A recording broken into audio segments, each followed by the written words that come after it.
Assalamualaikum warahmatullahi wabarakatuh. My name's Amanda Putri Adelia from Group 4 in Discourse Studies class. And now I will deliver my presentation about Birmingham School and ethnomethodologies.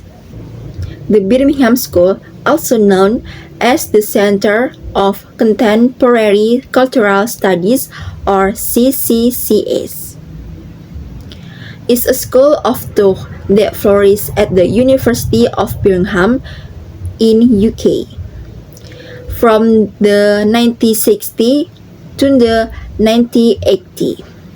Their approach to cultural studies has been significantly influential in understanding discourse and the ways in which representation influence power structures, identities, and social practice.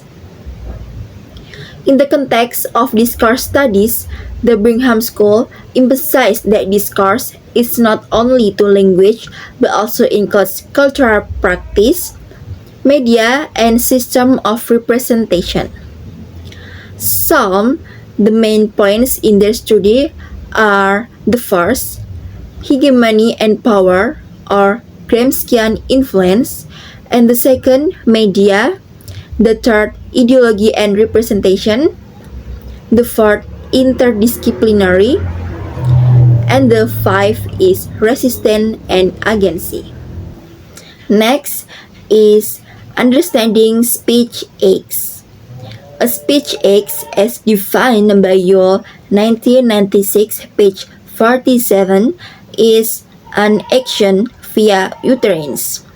The definition highlights that utterances are not merely strings of words, they carry meaning and intention.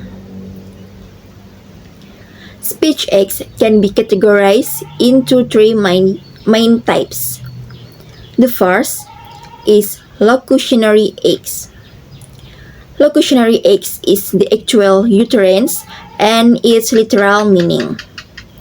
And the second is illocutionary aids. The intent, meaning or function behind the utterance, example requesting, commanding, and questioning.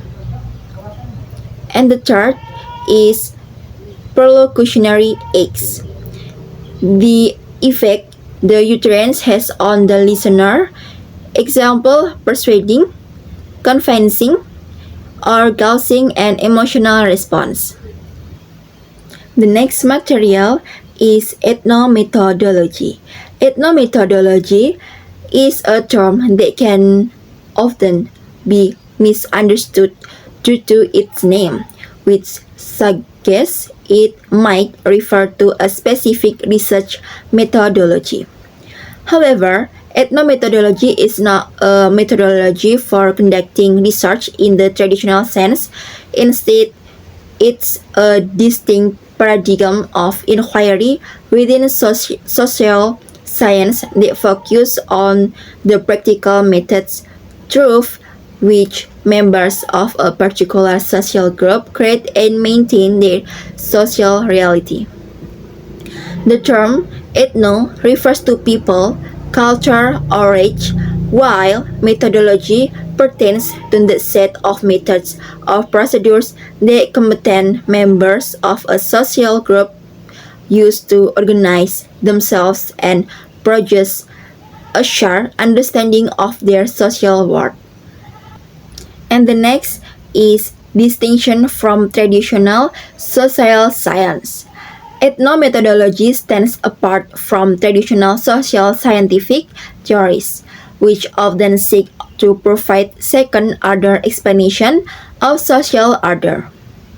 These theories typically aim to identify cause and effect relationship between various social variables. In contrast, ethnomethodology doesn't position the academic sociologist as having a superior understanding of social phenomena. Instead, it recognizes that the members of a social group possess their own insight and explanation about their social world. There are several key concepts underpin ethnomethodological inquiry.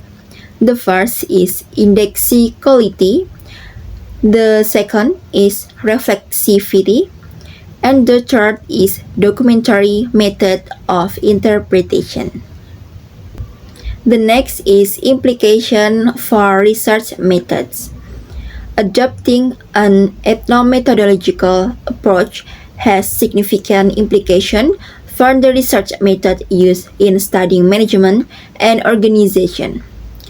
Ethnomethodologists advocate for observational techniques that capture the life experience of individuals in their natural settings. This may involve recording interaction, conducting interview, and analyzing documents to understand how social order is constructed in organizational context. That's all my presentation. Thank you. Wassalamualaikum warahmatullahi wabarakatuh.